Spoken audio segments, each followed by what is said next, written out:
Shalom adik-adik, salam sejahtera bagi kita semua. Jumpa lagi kita di channel ini.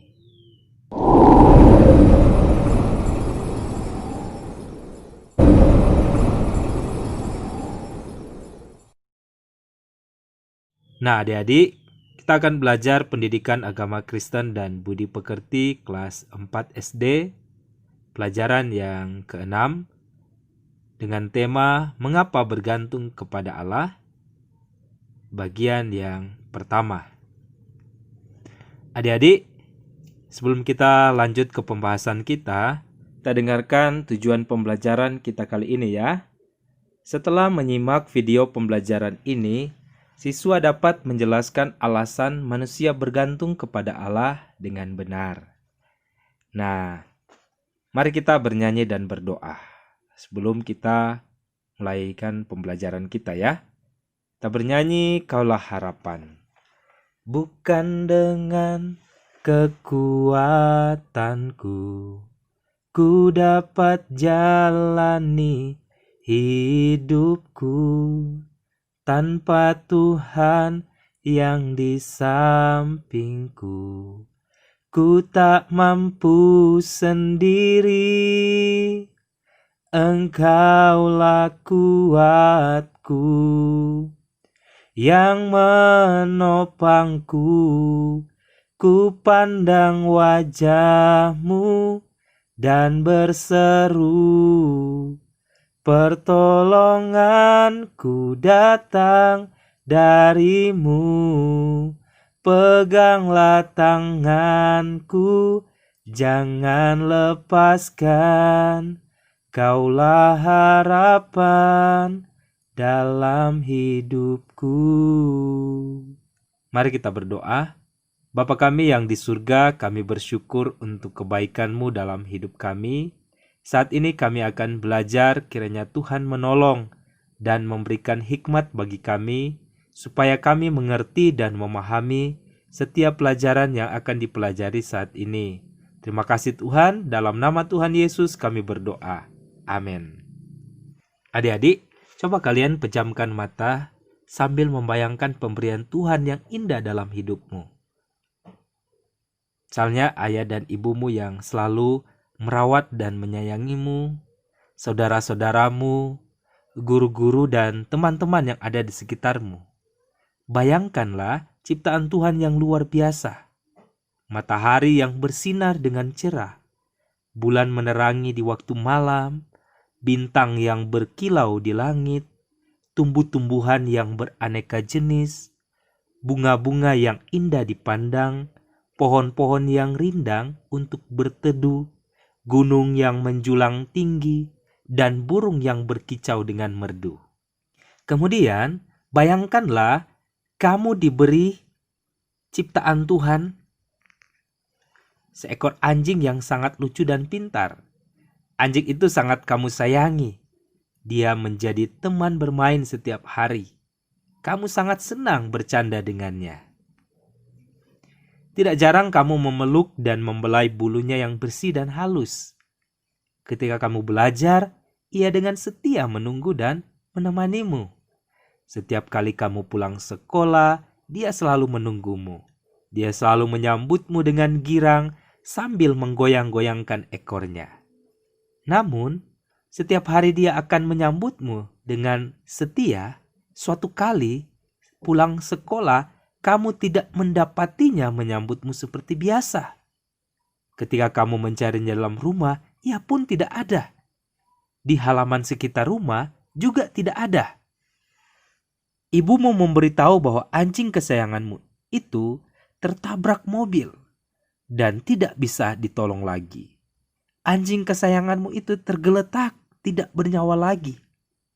Teman bermainmu itu sudah mati. Sambutan girang yang biasa kamu dapatkan setiap pulang sekolah tidak akan pernah kamu temui lagi untuk selamanya. Nah, adik-adik, bagaimana perasaanmu ketika mengetahui anjing kesayanganmu itu sudah tidak bernyawa lagi? Ya, tentunya kita pasti merasa sedih, merasa kecewa. mungkin juga marah. Tapi itulah yang terjadi. Selanjutnya, dapatkah kamu membuat anjing itu hidup kembali? Tentu saja tidak. Mengapa demikian? Karena kita adalah manusia yang terbatas, bukan maha kuasa. Hanya Allah lah yang maha kuasa. Nah, adik-adik, mari kita jawab bersama-sama pertanyaan-pertanyaan berikut ini ya. Pernahkah kamu merasa sedih, kecewa, atau mengalami penderitaan yang berat? Ceritakanlah pengalamanmu ketika menghadapi peristiwa tersebut. Jadi, ketika kita merasa sedih, kecewa, ya, mengalami penderitaan, coba kita ceritakan pengalaman kita ya. Walaupun kita masih kecil, Pak Guru yakin bahwa kita mengalami hal-hal demikian. Karena apa? Kita mungkin sama seperti cerita tadi, kehilangan sesuatu. Mungkin kita kehilangan orang yang kita sayangi, ataukah kita kecewa dengan teman kita. Mungkin di sekolah kita mengalami kesulitan-kesulitan dalam belajar. Mungkin saat ini juga, saat pandemi ini, kita tidak bisa bersekolah seperti biasa. Kita mengalami hal-hal yang sulit. Ya. Mungkin itu cerita-cerita kita ya.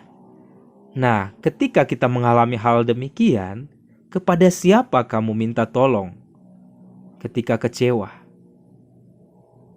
Mungkin paling banyak kita pergi ke orang tua kita, kepada ayah kita atau kepada ibu kita. Seringkali kita curhat kepada mereka. Nah, sebenarnya kita juga bisa curhat kepada Tuhan, karena Dia pasti akan mendengar curhatan kita. Yang ketiga, bagaimana Allah dapat menolongmu dalam situasi sulit?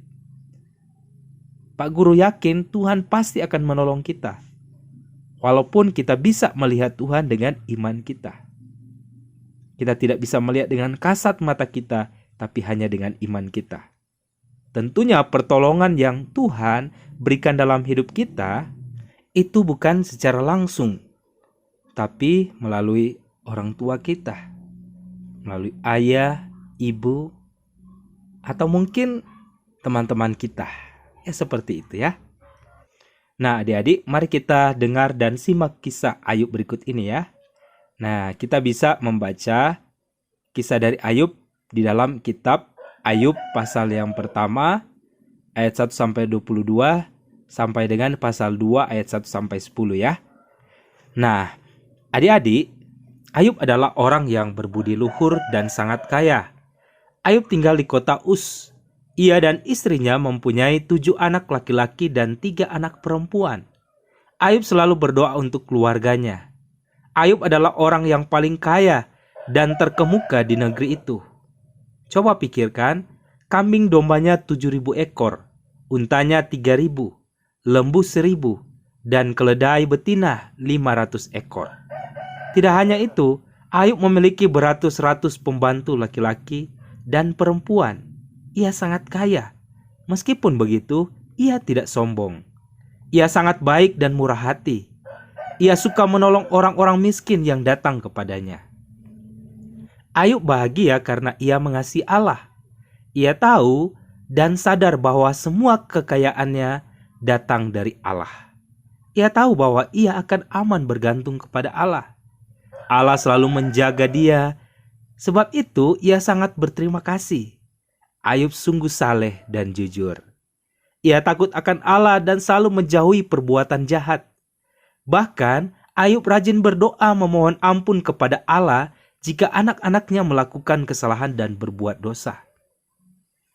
Suatu ketika, iblis mengatakan kepada Allah bahwa Ayub mengasihi Allah karena ia diberi kekayaan dan hidupnya selalu dimudahkan. Allah yakin akan kesetiaan Ayub kepadanya.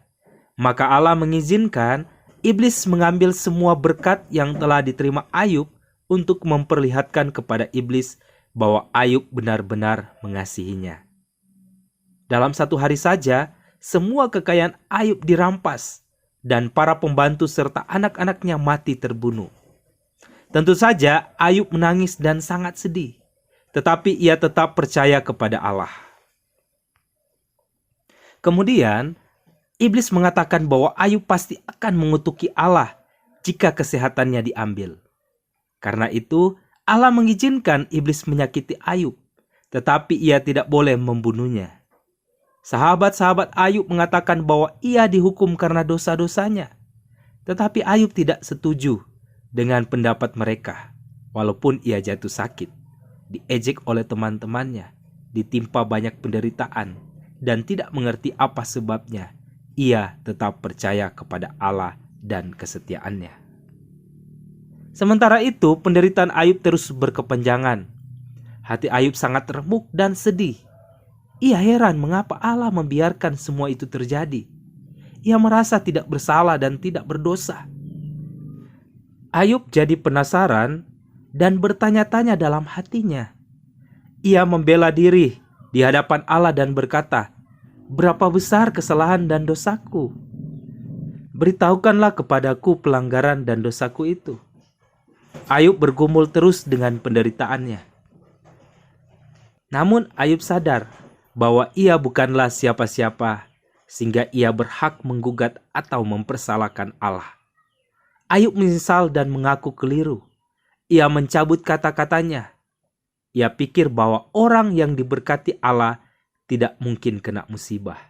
Walaupun Ayub sempat marah dan menyalahkan Allah, ia tetap dekat dengan Allah. Ia tidak meninggalkan Allah karena penderitaan yang ia alami. Ia merasakan kasih yang besar dalam hatinya, karena Allah ada di sampingnya. Ayub berlutut, ia berdoa dan meminta supaya hatinya dihibur. Ia sangat tertekan dan menderita, namun ia tetap berserah kepada Allah. Ayub berseru dan memuji Tuhan Allah. Katanya, "Tuhan yang memberi, Tuhan yang mengambil. Terpujilah nama Tuhan." Ayub tahu bahwa apa yang diberi oleh Allah semuanya adalah milik Allah. Ia hanyalah manusia biasa yang penuh keterbatasan, yang tidak dapat berbuat apa-apa tanpa Tuhan. Ayub sungguh yakin Allah itu maha besar dan dapat melakukan segala hal. Oleh karena itu, Ayub hanya berserah dan bergantung kepada Tuhan Allah sambil berdoa menundukkan kepalanya di hadapan Tuhan Allah. Setelah itu Ayub diberkati oleh Allah. Allah membuat Ayub menjadi orang yang kaya lagi. Ia membuat Ayub lebih kaya daripada sebelumnya. Ternaknya 2 kali lebih banyak daripada yang dulu. Hartanya berlipat ganda. Allah memberi 7 orang anak laki-laki dan 3 orang anak perempuan, seperti dulu. Allah memberkati Ayub karena Ayub mempercayainya. Bahkan tatkala kesusahan datang menerpa, Ayub tetap bergantung kepada Allah. Adik-adik, itu cerita tadi, kisah dari Ayub. Nah, selanjutnya, mari kita baca kembali kisah Ayub 1 ayat 1 sampai 22 sampai dengan Ayub 2 ayat 1 sampai 10. Mari kita kerjakan aktivitas berikut ini ya. Ini merupakan juga tugas kita. Lengkapi daftar jumlah anak dan harta kepunyaan Ayub. Ya. Di sini ada kolom anak dan harta Ayub dan jumlahnya. Anak perempuannya berapa, anak laki-lakinya berapa, kambing dombanya berapa, untanya berapa, lembunya berapa, keledainya berapa ya. Seperti itu. Nah, selanjutnya juga tugas yang kedua, kita jawab pertanyaan berikut ini. Yang pertama, apa saja penderitaan yang dialami oleh Ayub? Jadi penderitaan-penderitaan apa saja yang dialami oleh Ayub? Yang kedua, bagaimana sikap Ayub ketika mengalami penderitaan itu? Apakah dia mengutuk Allah? Apakah dia marah dengan Allah? Atau apakah dia tidak berbuat dosa walaupun dia sudah menderita? Ya silakan ya kita jawab.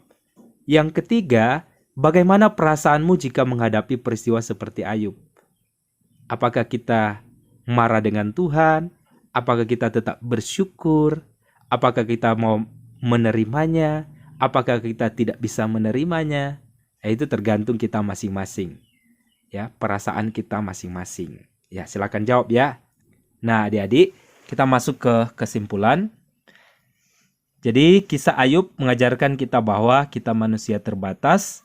Tanpa Tuhan kita tidak bisa berbuat apa-apa. Ketika kita ada di dunia ini, kesusahan, masalah, dan penderitaan harus kita hadapi. Hal tersebut akan terjadi dalam hidup kita walaupun kita masih kecil. Contohnya waktu kita sakit, kehilangan orang yang kita sayang, sulit mengikuti pelajaran, dan sebagainya. Tetapi walaupun kita mengalami hal tersebut, perlu diingat bahwa ada Tuhan yang Maha Kuasa yang akan selalu menolong apabila kita percaya kepadanya. Oleh karena itu, yang harus kita lakukan adalah terus berharap dan bergantung kepada Tuhan. Tetap percaya dan selalu bersyukur kepada Tuhan. Puji Tuhan, adik-adik, pembahasan kita dengan tema mengapa bergantung kepada Allah di bagian yang pertama ini telah selesai. Mari kita bernyanyi dan berdoa. Kita bernyanyi, Kaulah Harapan. Bukan dengan kekuatanku ku dapat jalani hidupku tanpa Tuhan yang di sampingku. Ku tak mampu sendiri, Engkaulah kuatku yang menopangku. Ku pandang wajah-Mu dan berseru, pertolonganku datang dari-Mu. Peganglah tanganku, jangan lepaskan. Kaulah harapan dalam hidupku. Mari kita berdoa. Bapa kami yang di surga, mampukan kami agar kami selalu berharap dan bergantung kepadamu Tuhan. Kami juga berterima kasih karena Tuhan sudah menolong pembelajaran kami sehingga boleh selesai dengan baik. Di dalam nama Tuhan Yesus kami berdoa. Amin. Nah, adik-adik, sumber belajar kita Pak Guru ambil dalam Alkitab, terjemahan baru, Perjanjian Lama dan Perjanjian Baru, dan buku Pendidikan Agama Kristen dan Budi Pekerti kelas 4, terbitan dari Kementerian Pendidikan dan Kebudayaan. Sekian untuk pembahasan kita. Tetap semangat belajar.